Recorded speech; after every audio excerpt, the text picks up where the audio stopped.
పశువుల తొలిచూలులను ఆయన హతము చేసి అక్కడ ఏం జరుగుతుందంటే వీళ్ళందరూ ఏం చేశారు? ఇప్పుడు అక్కడికి వెళ్ళంగానే ఈయన కర్ర తీసుకొచ్చి అక్కడ ఏం అది పాముగా మారింది. వాళ్ళు కూడా ఏం చేస్తున్నారు? వాళ్ళు కర్ర అంటే వాళ్ళ శక్తి ఉపయోగిస్తున్నారు అన్నమాట. ఇక్కడ దేవుని శక్తి ఉపయోగించబడతా ఉంది. తర్వాత వాళ్ళ శక్తిని వాళ్ళ దేవుడి శక్తిని వాళ్ళు ఉపయోగిస్తున్నారు. వాళ్ళు ఎవరైతే అనుకుంటున్నారో దేవుడు అని వాళ్ళ శక్తిని ఉపయోగిస్తున్నారు. తర్వాత ఇక్కడ ఏమవుతుంది? నిజమైన దేవుడిని శక్తి ఉపయోగించబడుతుంది. అక్కడ అదే జరుగుతున్న కార్యం. ఇది ఎవరెవరు చూస్తున్నారు? ఇప్పుడు క్రికెట్ స్టేడియం ఎలా ఉంటుందండి? చుట్టూ స్టెప్స్ ఎలా ఉండి పైకి అందరికి కనపడేటట్టుగా మధ్యలో గ్రౌండ్. సర్కస్ ఎలా ఉంటుంది? సర్కస్ కూడా అలాగే ఉంటుంది. ఈ చుట్టూ కూర్చున్న వాళ్ళు ఎవరంటే ఈ సమస్త మానవాళి అన్నమాట. భూమి మీద ఉన్న సమస్త మానవాళి. ఆ ఐగుప్తు దగ్గర అక్కడ జరిగిన మొత్తం కూడా ఒక యాంపీ థియేటర్ లాంటిది అనమాట.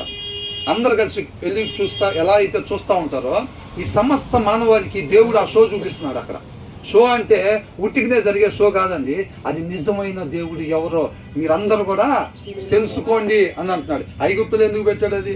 ఇప్పుడు మనకు చూడండి, ఆఫ్రికాలో ఏం జరుగుతుందో మనకు తెలుసా? ఆస్ట్రేలియాలో ఏం జరుగుతుందో తెలుసా? యూకేలో, ఉక్రెయిన్లో మనకు తెలుసు. అమెరికాలో మాత్రం ఎవరు అధ్యక్షుడు అయ్యారు అంటే చెప్పేస్తారు. మిగతా దేశాల గురించి అడిగితే అమెరికా గురించి అసలు అట్లా మారిన క్షణాల్లోనే చెప్పేస్తూ ఉంటారు. అవునా? అందరు చూపు అగ్రరాజ్యం వైపు ఉండిద్ది అనమాట. కాబట్టి ఐగుప్తులోనే అది దేవుడు ఏర్పాటు చేశాడు. అక్కడ అది మొత్తం నిజమైన దేవుడు ఎవరో వాళ్ళందరికీ ఆయనగా కనపరుచుకుంటున్నాడు అనమాట. అర్థమవుతుందండి? కాబట్టి అక్కడ ఏమంటున్నాడు? అక్కడ ఎవరు గెలిచారు? మీకు ఓవరాల్ స్టోరీ తెలుసుగా. ఎవరు గెలిచారు? వీళ్ళ బలం మొత్తం ఫరో అని అంటే ఇక అంతకన్నా పెద్దవాళ్ళు, అంతకన్నా గొప్పగా వాళ్ళు దేవుడు అనుకునే వాళ్ళ శక్తిని ఉపయోగించే వాళ్ళు లేరు. ఇంకా ఆ శక్తిని ఉపయోగించినప్పుడు వీళ్ళు బానిసలు ఆపుకోగలిగారా? ఆపుకోలేకపోయారు. అవునా?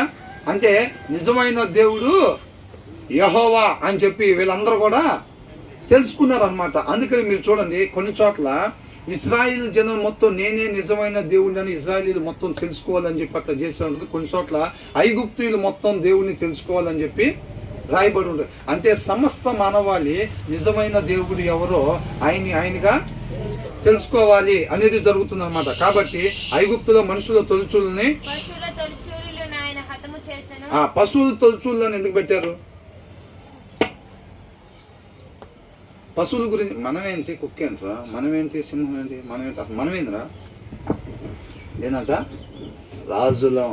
ఎవరంట? ఎవరు గారు ఏమనుకుంటారు? అరే నేనైతే మాత్రం నేనేమవుతున్నా తెలియదు, కానీ నేనైతే సామాన్యులాగా లేదురా.